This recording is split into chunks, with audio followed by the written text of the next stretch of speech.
For now, we'd like to bring up Tim Fell with TELUS, our sponsor for today, who will be officially introducing Minister Glubish.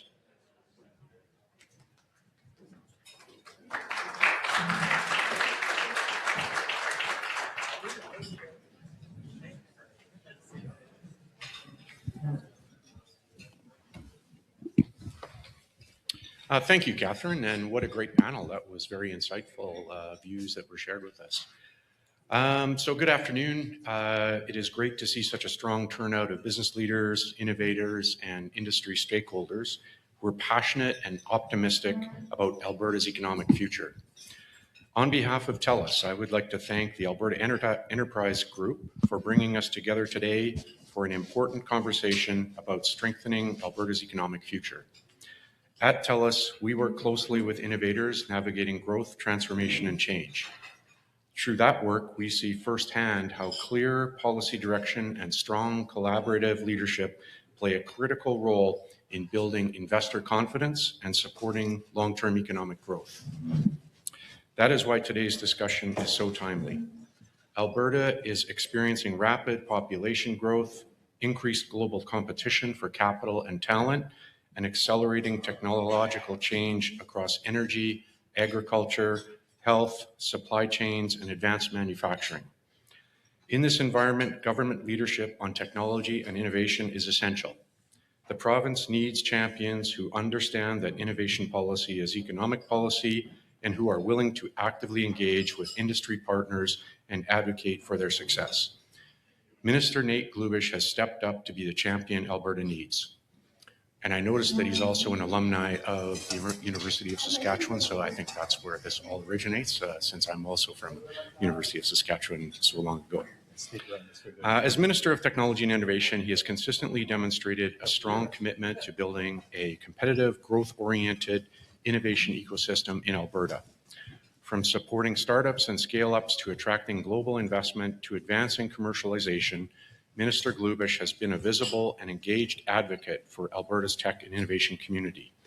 His willingness to listen to industry, to show up, and to actively promote Alberta as a place to invest has not gone unnoticed by businesses operating in this space. I would also like to express our sincere appreciation for the Minister's continued openness and engagement. That kind of leadership matters.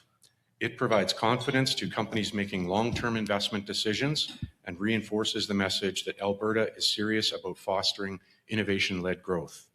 Please join me in welcoming the Honourable Nate Glubish, Minister of Technology and Innovation for the Government of Alberta.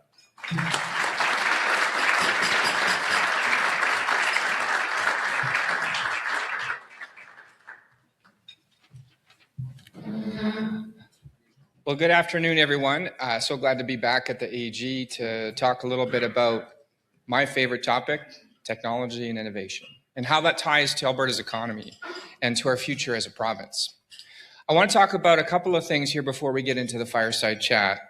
I want to talk a little bit about some of the strengths that we have in Alberta. I want to talk a little bit about some of our challenges that we face, and then I want to talk about a few of the things that we're doing about all of this. First of all, we have been investing in AI since before it was cool. You know, everybody remembers when ChatGPT burst onto the scene, and that has unleashed a level of mainstream consciousness about AI and how that technology is transforming every industry that we've never seen before. But that's only just a few years ago. We've been investing as a province in AI since the early 2000s, with the beginnings of what now is the Alberta Machine Intelligence Institute. You met one of our great folks from AMI here today on the panel. And we began investing in that in the early 2000s, and we recruited Dr. Richard Sutton, who is he's known around the world as one of the godfathers of AI. And you can just look at his success over the last 20 years. Even just this last year alone, he won the Turing Award, which is essentially the equivalent of a Nobel Prize in computer science. We have the best of the best here in Alberta, here in Edmonton. And so it should not surprise anyone when Alberta is mentioned around the world as a leader in AI research and technology development and commercialization. And so Given that we have such great academic expertise in technology, research and development happening right here in our home province, it should also not surprise anyone that we have a really strong and growing technology ecosystem. We have so many great folks who've come through the University of Alberta or some of our other programs across this province, and then they've gone on to start really exciting businesses. And I'm proud to say that over the last 6 years, we have seen such great momentum in our tech sector. We have more tech companies than ever before. They're growing faster than ever before. They're raising more money than ever before. And I can give you numbers to back that up. In 2017, we only saw $30 million that year invested by venture capital funds into Alberta tech companies. And over the last 3 or 4 years, we've seen over $700 million annually invested into Alberta tech companies. This is extraordinary momentum, and it doesn't happen by accident. As I said, we've been investing in AI and in technology since before it was cool, and we've been doubling down over the last 6 years since I've been an MLA and a minister.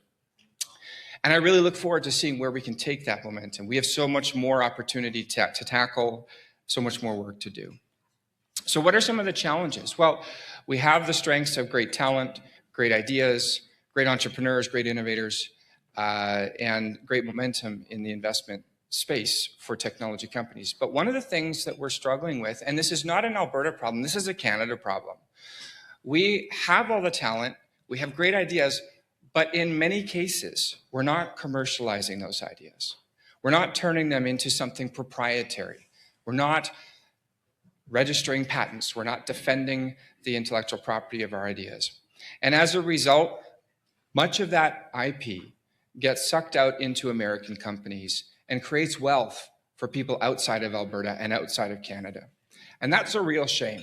And so that is something that we are taking to heart. I know the Canadian Council of Innovators has been advocating on the national stage for this for quite some time. And, message received. We know that we need to be smarter about how we focus on research and development funding. And so we're going to be focused this year on developing an IP strategy that will speak to what are the tangible things we're going to do a little bit different so that when we are putting taxpayer dollars into research and development and funding some of the great work that our rockstar researchers and our rockstar innovators are developing, we can make sure that that technology is going to be protected. It's going to be patented. It's going to be defended. And it will ultimately ensure that Alberta-based companies owned by Alberta investors will be able to take the world's best ideas and take them all over the world and ultimately create wealth and economic prosperity for all Albertans.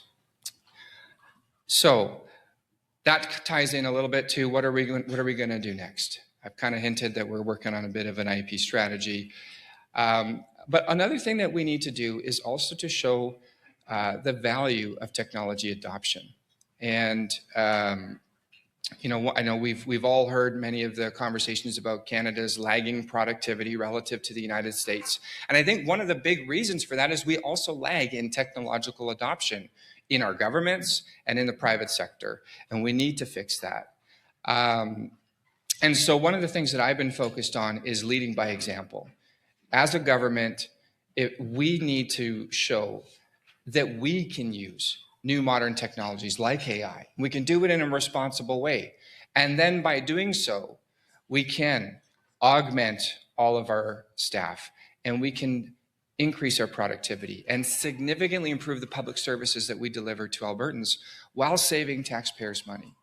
And I'm sure during the panel, or the upcoming fireside chat, we'll have some time to talk a little bit about some examples of that. But I want to make very clear to you that we see this as a critically important strategic initiative for the government of Alberta. We want to be the most innovative jurisdiction in Canada. We want to lead among all of the provinces and even lead the federal government when it comes to technological adoption and applying modern AI tools to deliver the best quality public service possible. So we have some great strengths. We have the best talent. We have some of the best researchers. We have some of the best innovators and some of the best investors. We have some challenges on adoption. We have some challenges on protecting our IP, but those are fixable. And I think if we all pull ourselves together with the government leading by example and the private sector stepping up to the plate, I think Alberta's future is very bright. and we most certainly can become the most innovative jurisdiction in Canada. Thank you very much.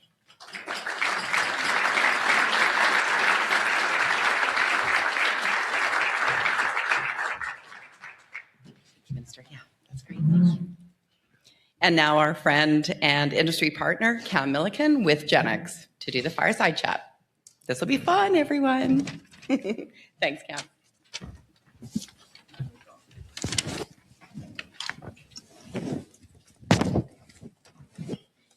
Minister, how are you? I'm good. How are you doing? Oh, if I was any better. Oilers will win tonight. Is this true? There we go. It's not often. I was going to say it's not often we have a minister in the room, but that's not true. At these events, we always have a minister in the room. So, That's you. Well, no, not previous. Different kind of minister. That's right.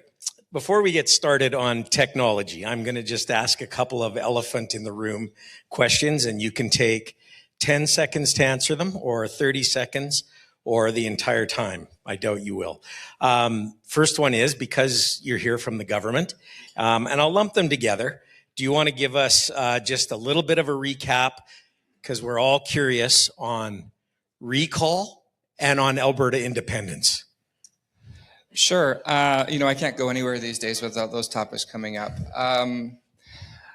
Look, I'm sure you all saw the news that the first recall campaign, which was against my colleague, Dimitrios Nicolaitis, our education minister, who's based in Calgary, did not even come close to getting the required signatures. For that to have triggered a recall vote, they would have needed about 16,000 signatures, and they were about 10,000 short. And so I think what that shows is that these recall initiatives are very, they don't have enough steam to get across the finish line. I'm not worried about it. I'm not losing sleep over it. At the end of the day, the recall legislation is what it is. These folks are all speaking up about some of their concerns. That's part of democracy. I respect that. And we'll let this play out. We'll see what happens. But I would be shocked if any of these recall petitions actually result in a successful recall. And, then maybe down the road, once we've seen these run their natural course, we can have a conversation about, was this really in the best interest of Albertans, or was it a little bit frivolous and a waste of everybody's time and a bunch of taxpayer money? But for now, the legislation is what it is. So let's give folks a chance to do what they're going to do and have their say. And in the meantime, I'm focused, and my colleagues were focused on just trying to govern for all Albertans and do the best job we can. Hey, Cam, it's got to be said, this is such a farce that they're not after Nate for voting for the non-withstanding clause. They're asking him for dereliction of duty, not returning phone calls. The only tech minister in Canada that's actually a tech guy. It's ridiculous. He returns my calls every time I call him. That's all I know. And I'm being serious about that, right? You do, don't you? I do my best. You do your best, yeah. The fact is that, there are some folks who they call every day. Yeah. And you can't return every single phone call every single time. You have to divide your time up so you can represent all of your 50,000 constituents. Absolutely. But we always encourage folks, if we can't take their call, to send us an email with their concerns, and we get back to them. You did ask about independence, so I'll touch on that briefly, because I don't want to gloss over that. Look, the fact is, Albertans are split on this issue. There's a 50-year history of separatist thinking in this province. It goes up and down depending on the state of the country and how Albertans are feeling about how we've been treated by the federal government. I haven't really seen any strong evidence that the separatist support exceeds 30 to 35%. That's not enough to win in a referendum, but it's still, keep in mind, 30 to 35% of Albertans, that's a lot of people. And so, what we've been trying to do is to show respect to all Albertans and say, hey, we're not going to talk down at anybody just because they might hold an opinion that's different than mine or than the Premier's. These folks have legitimate grievances, and they want to talk about a potential way to deal with it. And so that's why we think it's important for them to have the opportunity through the Citizen Initiative Act to be able to go out and test that theory and see how many folks are willing to sign a petition. And if they can't get 177,000 signatures, then I think the issue's settled and we can move on and this is over. If they do get the signatures, then they deserve to have the conversation with Albertans to see what do Albertans want to do. If I was a betting man, I would be betting that 70% of Albertans are going to say we want to stay in Canada. And so none of us should, any of us who feel that that is where we'd like to, what we would like, we don't need to be afraid of this process. Let's trust the process. And let's trust in the collective wisdom of Albertans to make the right decision about what the future of Alberta should be. I'm pretty sure the outcome is going to be that Albertans will choose to stay in Canada. And then again, we can move forward with confidence, and this will no longer be a distraction in our public discourse. Good answer. It's good. Well said. Thanks. All right. Let's get into technology. I think that's why we're here. Alberta is doing a lot of work to position itself as one of the best places in North America for data centers. Data centers are a buzzword. They're a key word in technology these days. I work in Atchison, and in Atchison we have a company that's come in that is allotted and wanting to build a large data center. And so we know that these are important in AI and in infrastructure and all of those kinds of things. But we also understand recently that the government of Alberta added a levy to computer infrastructure.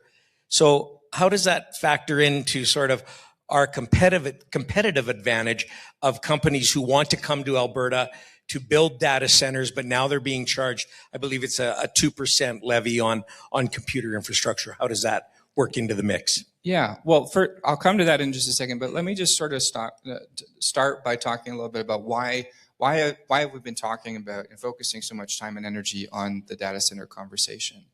So, we're all seeing how much AI is transforming every industry that you can imagine.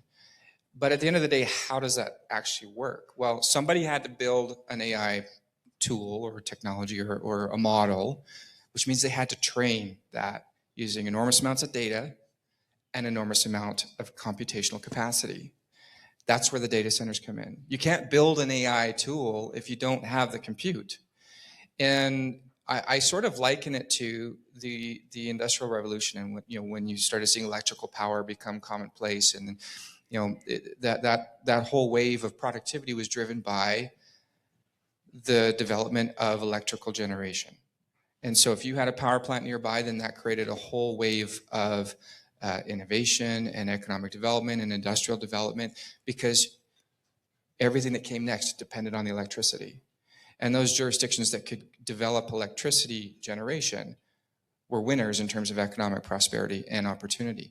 In the same way, data centers are the equivalent of electrical power generation for the modern economy, the modern era. And so those jurisdictions that can build this digital infrastructure or play host to this digital infrastructure are going to see enormous waves of opportunity and economic development as the next generation of technology companies can then say, okay, now I can access this compute locally and competitively, and I can do so in such a way where it's secure, it's sovereign. I'm not dependent on American infrastructure and dependent on the whims of an unpredictable president. Instead, this could be Canadian infrastructure, Albertan infrastructure, subject to Canadian laws. And this will unleash an enormous amount of innovation. So data centers are going to be critical to our future. And we as a province see that there's no reason why Alberta couldn't be the best place in Canada and one of the best places in North America for this to happen.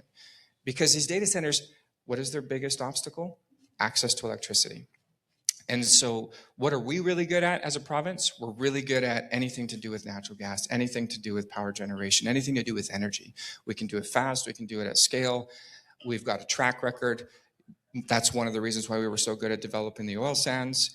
And that same opportunity applies here with data centers. So what we've been trying to do is to say, hey, let's plant our flag in the ground and say, we want to be a home for data centers. I've been out promoting this in California to all of the hyperscalers. I've been out promoting this all over the world to say, hey, if you want to build data center infrastructure, You're going to need access to electricity. There's very few places on Earth right now that can give it to you at scale. We can do that. And now what we're seeing is an influx of folks who say they want to build here. But one of the things that we really need to be mindful of, and this will tie it back to that levy question and competitiveness, is there are many jurisdictions who jumped into the data center conversation without thinking first. And what they ended up doing is basically giving away the farm to these data center companies and saying, yeah, just come here, it's going to be great. And they give them all kinds of incentives, and they say, you don't even have to pay for the transmission infrastructure. We'll pay for it. And all of a sudden, you're seeing some jurisdictions, many of which are in the United States, who are saying, oh, shoot, we gave them all the incentives, so they're going to pay us no tax. And now we're on the hook for hundreds of millions of dollars of transmission infrastructure. Who's going to have to pay for that? The local taxpayers or the local ratepayers. That's bad for the home jurisdiction. We don't want to repeat that same mistake. So what we're saying is we're going to go into this eyes wide open. We're going to go into this with a plan. And the goal is we want to make sure that we do this in the way that is good for Albertans. So one of our table stakes is nothing moves forward that would compromise reliability, and nothing moves forward that would compromise affordability of our grid. And so one of the ways that we need to do that is to make sure that folks who come here and say, hey, we're going to use hundreds and hundreds, if not thousands of megawatts of power from Alberta, we need them to pay their fair share. And so that's why we've imposed a 2% levy on the compute hardware for if you're grid connected, grid reliant. 1% if you are supplying your own power, but still connected to the grid and have the ability to use grid power as redundancy, or 0% if you are fully self-reliant as an island. This way we are providing incentive to say, if you will truly bring your own power and you cause no impact to the grid, then you are going to have the best deal in Alberta. But if you want to connect to the grid, you're just going to have to pay for it. And we're very confident that folks are so desperate for that electricity that they're going to be happy to pay for that, and that we can absolutely be competitive still on the global stage. So just to go down a little bit of a rabbit trail on data centers, because we do hear the conversation quite often is, it's great, data centers are wonderful, it's wonderful what they're doing. I appreciate the fact that you're saying we want Alberta to be a leader sort of in data center technology and growth. But people tell us, yes, upfront, data centers create jobs.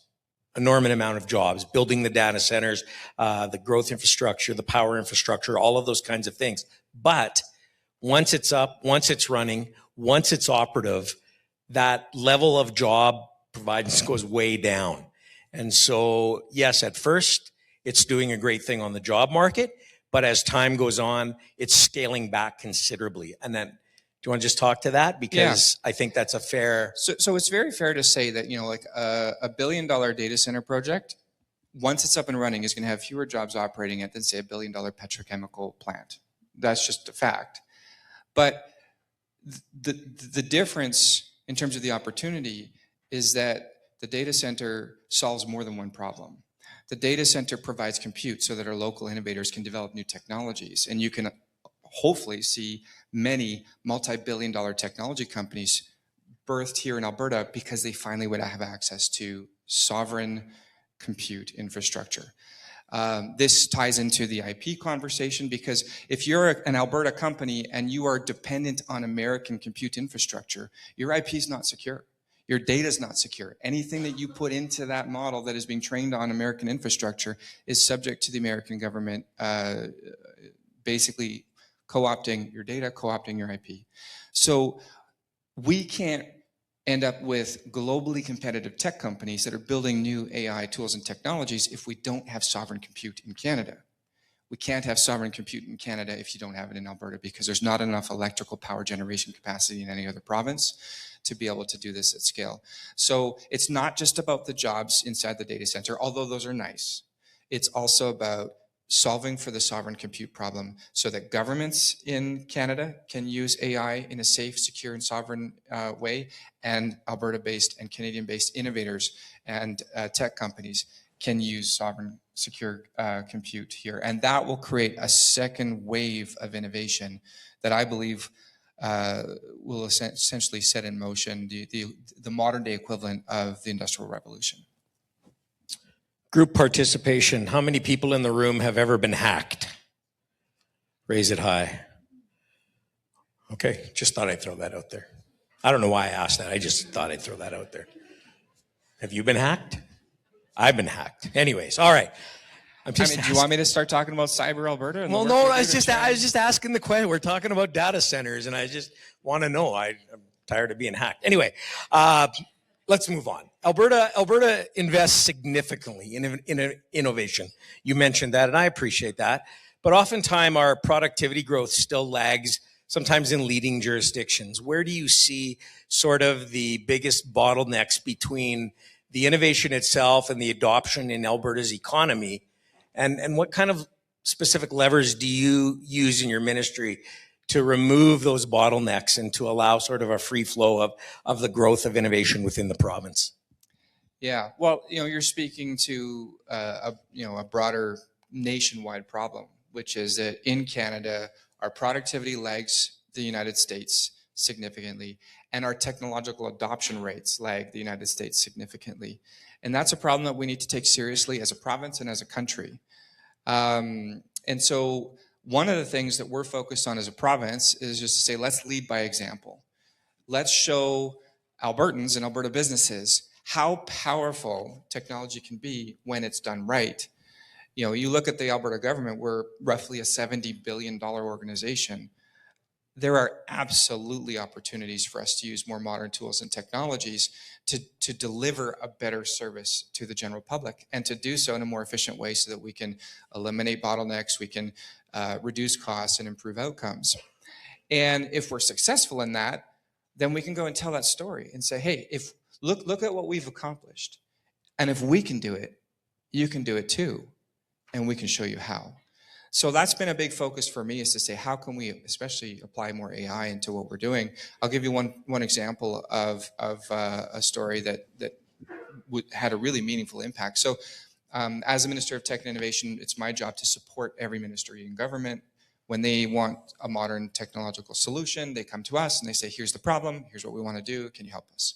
So the Department of Infrastructure came to us and said, hey, we manage tens of thousands of properties and real estate locations, and we manage it all in Excel. And this is not a good workflow. This is not a good process. We want to modernize. We want something that is a little bit more sophisticated technologically. So they worked on an RFP, took it to market, and what we found was the RFP was so vague that the vast majority of Alberta tech companies, who probably could have bid to help us on some of this, didn't even bid on it. The only people that bid on it were the top 5 consulting firms. We all know who they are. And the leading bid was for $57 million over 3 years. And what I know from personal experience is that was going to turn into over $100 million over 6 years. And at the end of that project, what we would get, it would have been obsolete. I've seen this rodeo before. I don't want to repeat that. So we killed the RFP. And thankfully, this was right around the time that we had brought in a new deputy minister, my deputy minister, Janet Galford. Some of you have met him. He came to us from FinTrack in the federal government. He was their head of AI. So he had a lot of experience of actually building things with AI. And so we put our heads together and we said, okay, there's got to be a better way. So what we did is we went to the folks in infrastructure and we said, let's set up some cameras with computer vision, AI-assisted technology to monitor your employees' workflows. Let's just monitor their screens, monitor what they do in Excel all day long, and let's train the AI on what their workflow is. Let's figure out what they're doing all day long and what works and what doesn't. And then we also created an AI engine to interview those employees and to ask them questions about, hey, tell me about your workflow. Tell me about what you do all day long. Tell me about what you like. Tell me about what you don't. What's working, what's not. And help us to get a more robust definition of the problem statement. And then let's talk a bit more about what we think the future state could and should look like in a perfect world. And it didn't stop asking questions until we had a good enough definition of the problem statement and the desired future state. So then what we did is we plugged all of that information from the computer vision and from the interviews into another AI tool that we developed in order to develop a product roadmap. And then we took it another step further and we actually started using those instructions to develop code using AI.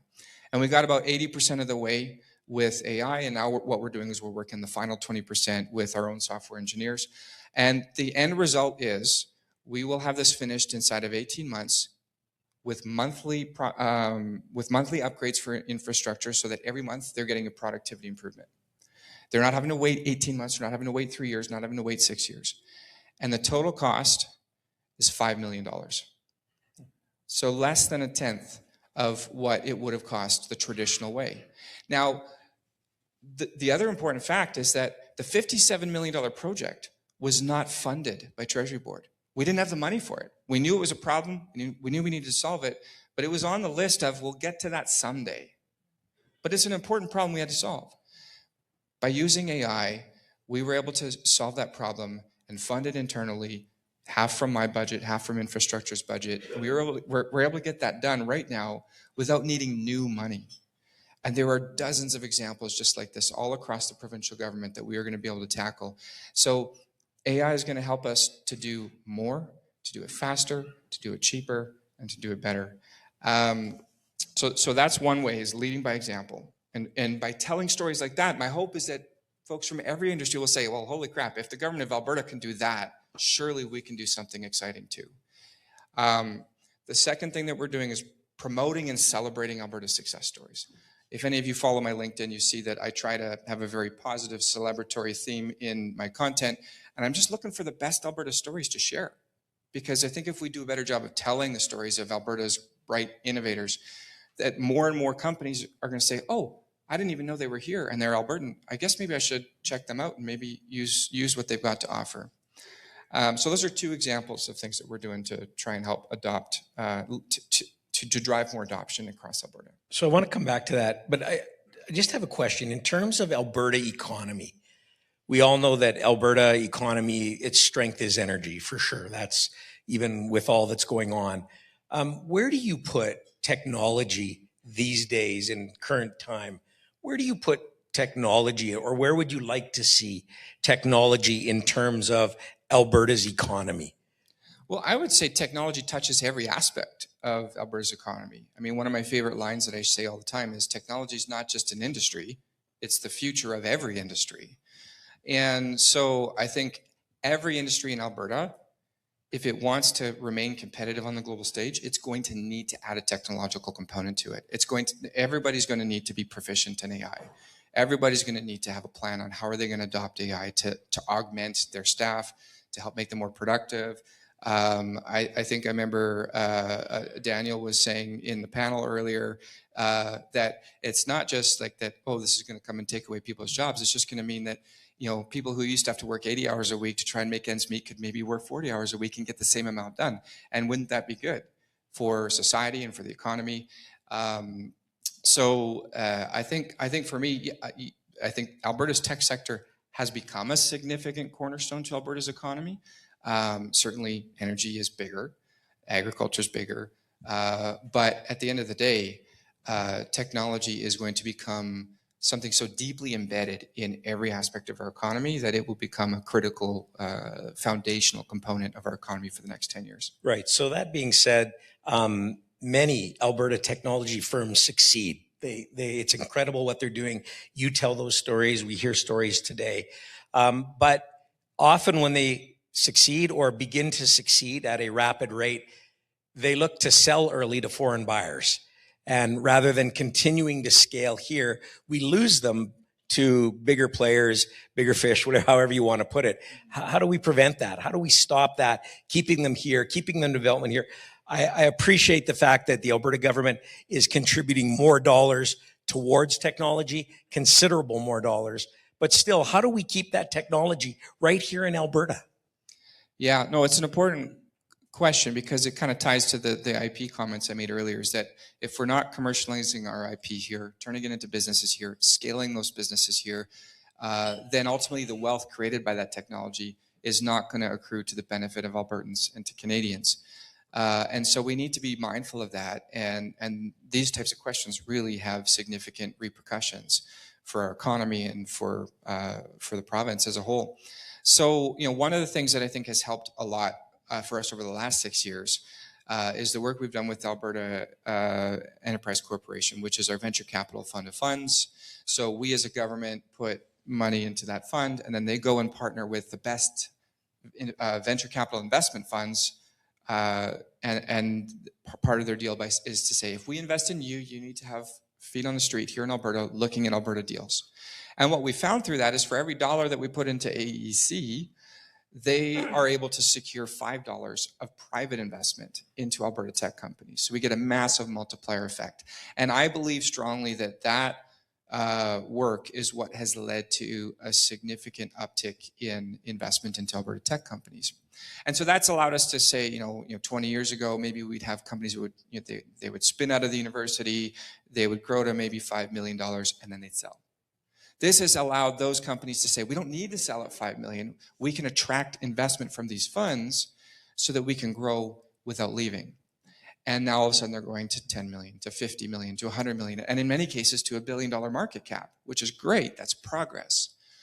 Now where we have a bit of work to do is to say, well, how do we make sure that once companies reach $1 billion market cap, how do we make sure that they don't feel like they have to move to Ontario because all the pension funds are the only ones who can fund them, and the Maple 8 investment funds are the only ones investing in them, and they're all based out there, and they want the founders and the core team to be based there? Or how do we make sure that they don't feel like they need to sell out to an American competitor or an American investor and relocate to Silicon Valley or to Boston or to one of the other big tech hubs in the US? And so that's something that I'm turning my attention on to, is to say, what are some of the successful policies that are out there? I know that in Quebec, the CDPQ has a bit of they call it co-invest. So what they do is they say, if a qualified lead investor comes in that has expertise in investing in tech, and they pick a Quebec company, then we'll co-invest on the same terms with them to help them fill out the round. And then that way the founders know that there's some Quebec investment on their cap table, and that investment will back those founders and say, we want to stay in Quebec. So, we're looking at whether or not there might be a way to replicate some of that success in Alberta. It's a bit of a work in progress, but that's something that that is one of the next problems that I want to try and solve, is to say, okay, we've done great at helping companies grow and scale to roughly that $1 billion market cap, but how do we make sure that then they can grow from $1 billion to 10 billion to 50 billion? How do we make sure that the next Shopify could be here in Alberta without ever having to leave? And I think if we can figure that out, then there's nothing that can stop us. Yeah, I agree with that. And I think what you're saying is true. Just a few months ago, I was able to attend the Aztec Awards here in Alberta. 500 people in the room. We missed you, by the way. But it was amazing to see the number of companies and the technologies, especially in AI and those areas, developing right here in Alberta. And I do remember sitting at the table that night thinking, how do we keep them here? How do we not lose them? Because what they were doing is amazing. The technology they were talking about is absolutely incredible. But my biggest fear was they're going to grow to a certain scale and then not be able to be sustainable here in Alberta and have to either look for investment somewhere else or just move somewhere else. Well, I'll give you another perfect example, because sometimes it's easy to try and bridge from the abstract theoretical to a practical example. So there's a great company out of Calgary called Orpix, and they specialize in some sensor-based technologies for diabetes patients. So one of the problems if you have diabetes is eventually you start to lose sensation in your feet, which then when you're walking, you don't quite know what you're feeling, and then that feedback loop to your brain isn't working, and eventually that leads to ulcers, and if left unchecked and untreated, that can lead to the need for amputation. And it's a massive cost to our healthcare system, and it's not just here in Alberta and in Canada, it's all over the world. And so Orpix has developed the best technology in the world to deal with this. They have proprietary sensors that folks can wear in their insoles, and then it ties into an app, and then there's a continuous feedback loop, and then you can be more proactive with interventions to prevent the escalations that ultimately lead to ulcers and to amputation. But their investors, who are mostly from Alberta, had kind of capped out, and they were struggling to raise their next round. They had a commitment for a financing round, but it was going to take 3 months to close, and they needed a bridge round to last until that financing would close in. And they were up against the wall. They couldn't find the money. And if they didn't find the money, they were going to have to sell to their Boston-based competitor. And what that would have meant is all the IP would have gone to the US. 80 PhD level employees would have lost their jobs. And a company that had spent 10 years growing from an idea to a global globally competitive, world-leading innovation would have left this province. And so the CEO, someone who I know, had called me up and said, Nate, do you have any ideas? Can you help me? And so I started working the phones. I called every investor I knew, everybody I could think of that might have some ideas. And within a couple of weeks, we were able to find a solution to get them a bridge round, to keep them here. Then that bridge round led them to closing their ultimate financing.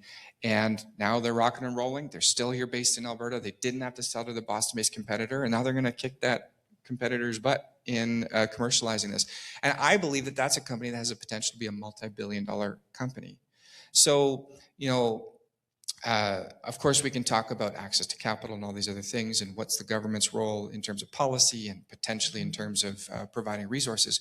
But I think there's also a role we can play just, for me as a Minister of Innovation and a former VC, I can use my network, I can use my platform as a convener to get people on the phone and say, hey, there's a story you need to pay attention to here. And please take a look at this. Yeah. And hopefully we can make sure that companies like Orpix never feel the need to have to leave. Yeah, I agree. We have a lot of good VCs right here in Alberta, and we need to be talking to them, utilize them. And there's a sort of a broad range of business people here from all across Edmonton and the jurisdiction. And every jurisdiction claims to be an innovation hub. Do you hear that? A lot. They all claim to be an innovation hub. In Atchison, we want to be an innovation hub. We haven't claimed that yet. But in your view, what are the sort of the 2 or 3 main areas where Alberta has a defensible global advantage of being an innovation hub?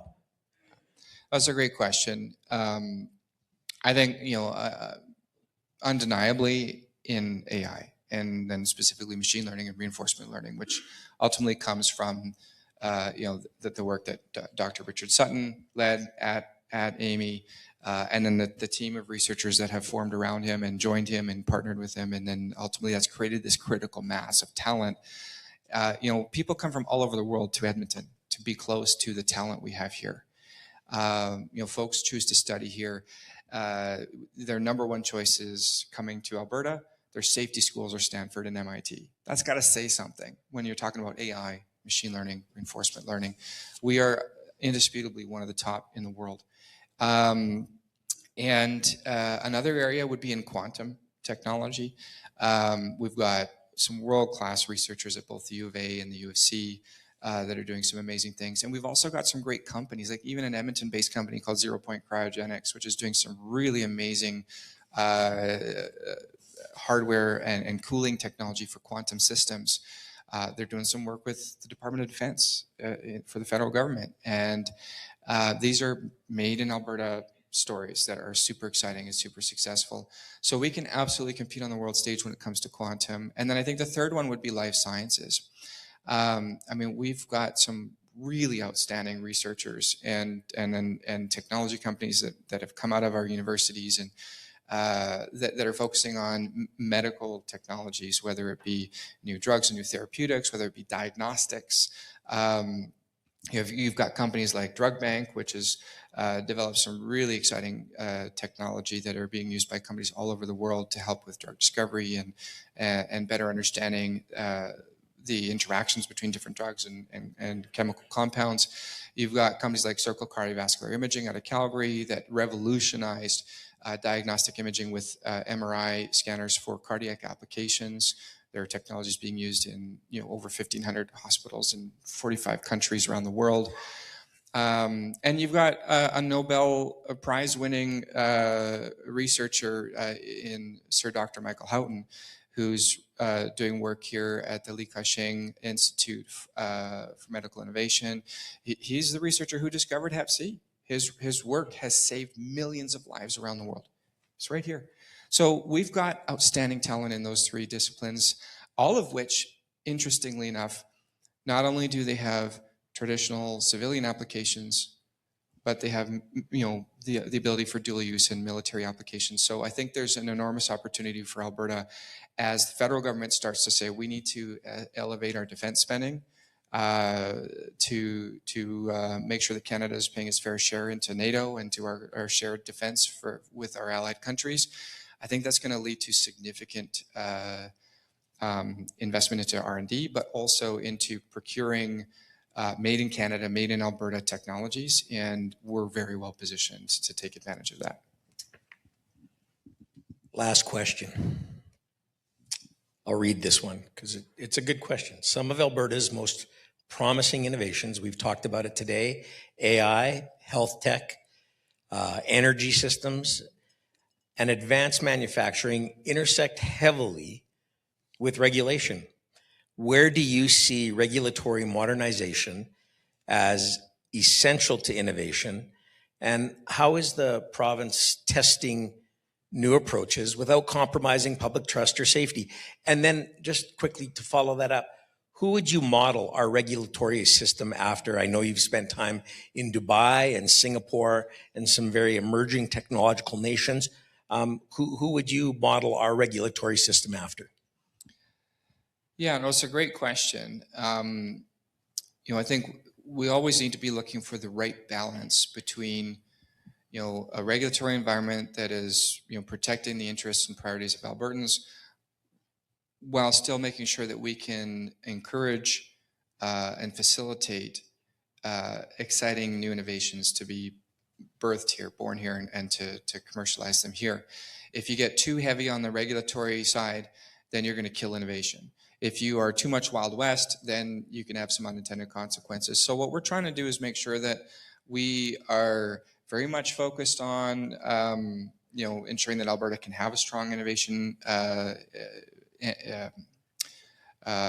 hub, so that our local entrepreneurs and innovators can develop new technologies without the fear that it's going to be just impossible to get across the finish line. But we also need to make sure that we're protecting Albertans' privacy. That's a big one for me. So, last year I passed Bill 33, which was to strengthen our public body privacy legislation. We now have the strongest privacy protections in the country when it comes to public body privacy. We've talked about, how do we protect the data that we're stewards of as a government on behalf of the public? But how do we also then say, how do we also use that data in an anonymized way to help develop new tools and technologies? If we want to develop some modern revolutionary technologies to help make our healthcare system function better, how might we introduce anonymization protocols and the strictest privacy protocols that still facilitate innovation? And so that's the approach that we're trying to take, is to make sure that we're finding that balance. And then when there is a clear instance where something is a risk, is a danger, let's be very surgical in our approach to say, okay, this is bad, so we're going to tackle that with a scalpel, not with a sledgehammer. And so one of the things that we're working on right now is some legislation regarding deepfakes. So, if you can't talk about AI these days without thinking about deepfakes. And the technology's gotten so good that, yes, you can use deepfakes for some very nefarious purposes. And so one of the things that we're working on is to say, how can we expand the protections we have in the when it comes to intimate images and essentially revenge porn and all that really disgusting stuff. How can we strengthen our protections to say AI, deepfake technology for these types of purposes, it's wrong, it's disgusting, and there's protections for citizens if you've ever been the subject of this. I know the federal government's looking at that from a criminal justice perspective, because of course that's their jurisdiction. We're looking at it from a tort-based perspective to say, how can we provide the opportunity for folks to sue for damages and to protect themselves and to ensure that that content gets taken down. So that's an approach where we're saying, we're not going to just say that AI can't be used. That would be a sledgehammer. AI has so much opportunity to do good things. We can't shut the door on that just because there's a bad thing that's being done with it. Let's focus on the bad thing and let's provide some very targeted protections. And by doing that, I think that we can make sure that we protect Albertans' interests, protect their privacy, while also ensuring that Alberta entrepreneurs and innovators can still use these modern technologies to completely change the world for the better. Thank you, Minister. Thank you for all you do in this area. As was said earlier, you're one of the few ministers who actually comes from a tech background, and I think it makes all the difference in the world. And in my opinion, You're doing an awesome job. Thank you. Thank you very much.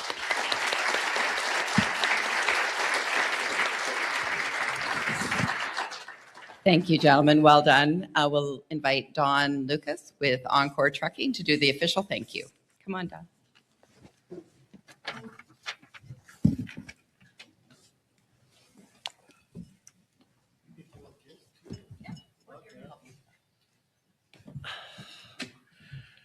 Well, afternoon, everyone.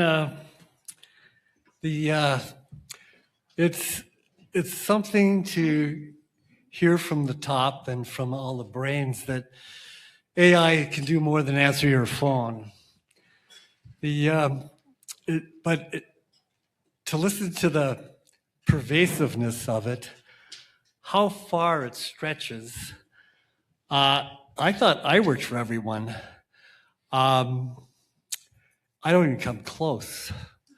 The one thing that I do, I run a small trucking outfit, but we do a lot of little different things. Trucking companies can't do with one thing anymore. You have to do a lot. It's sort of like a market farm, and we work in infrastructure. We work in utilities. We work in the city. We work in heavy industry. We work telecommunication. We do jack and roll. We push loads up to Fort Mac, like huge mods that are like 500,000 pounds of trucking. I never thought I'd do, but all these different things. AI covers all of it, and incredible stuff. The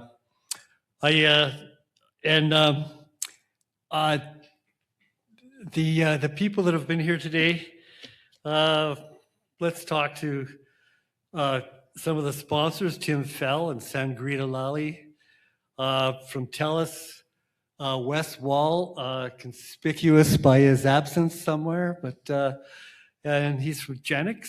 And Cam Milken, thank you very much, Cam, for doing the panel.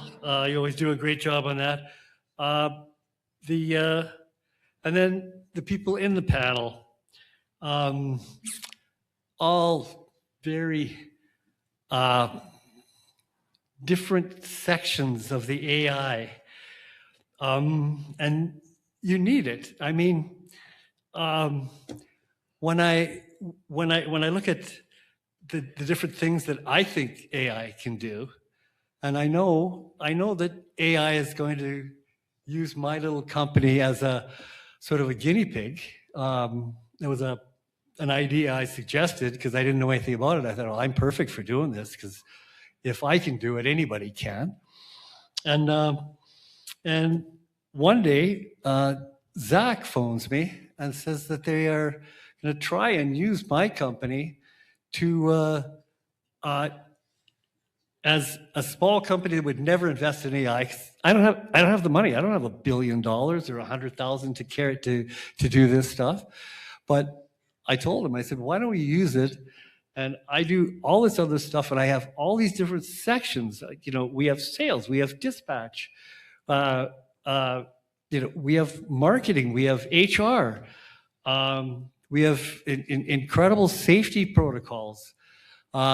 Just like we do anywhere between 20 and 40 or 50 jobs a day, and at least every third one, we need a different safety protocol for, or another orientation. And if you've got the main one, well then, there's probably one on site too.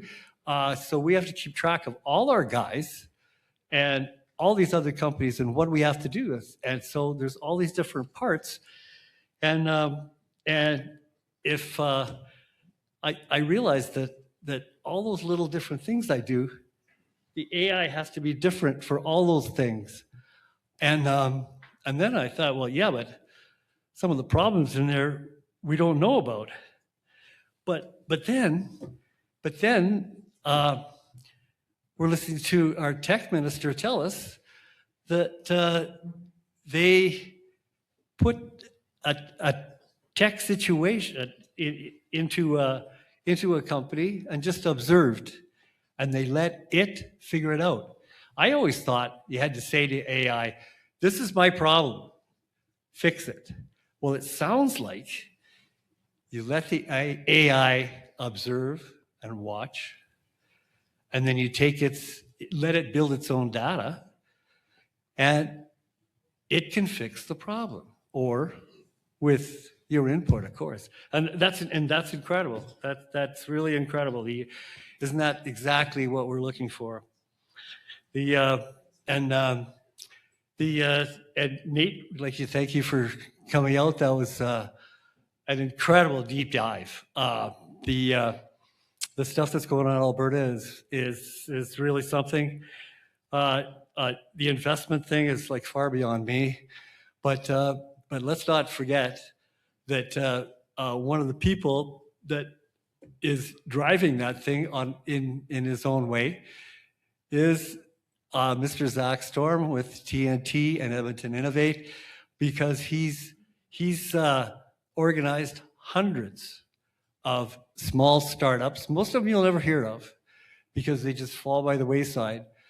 And Zach has the ability to be with these guys, organize them, bring them to the forefront, and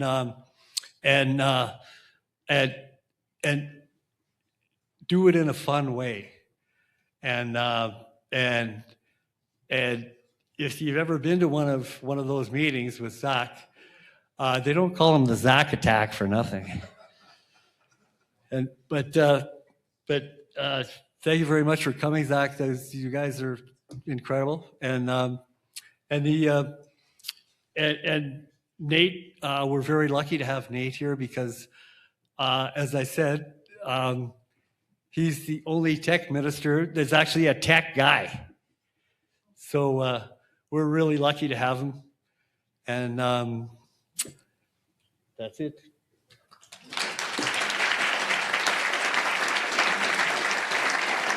You're gonna get anything good?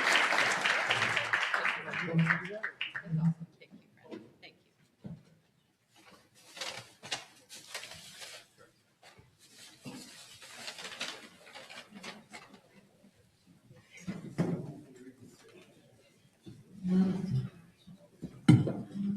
While Catherine hands out the gifts, we're going to do the 50-50 draw. So if you did buy a ticket, get your red ticket out.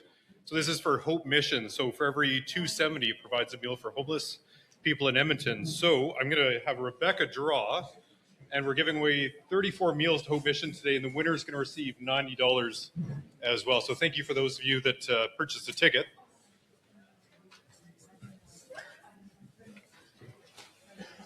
The winning number is 140302.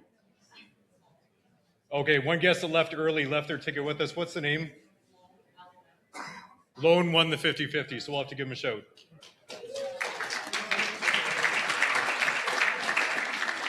And we've also got the business card draw for those that entered. If you already are an AG member, you can gift your 6-month AG membership to a business of your choice. And the winner is Jeff Eschak. You don't have to come up, Jeff. It's okay. Well, I've got your business card. That's awesome. I feel like you cheated. Awesome. Welcome, Jeff. Excellent. Thank you, Paul. Excellent. So our next upcoming event is February 10th with Minister Martin Long in this room, Minister of Infrastructure. We're going to be, tickets are available now. And then Minister Sani, the Indigenous minister, a lot of our members wanted to hear the Indigenous-led partnerships portfolio that she's been working on. So she is committed, or her team's committed, to both Calgary and Edmonton. Fortunately, Minister Glubish's team has also agreed to a Calgary event, and that'll be later on in the year, hopefully before summer. And then, yeah, that's it from a minister's perspective. Thank you again for joining us today. Appreciate all of you, and we'll see you again next time.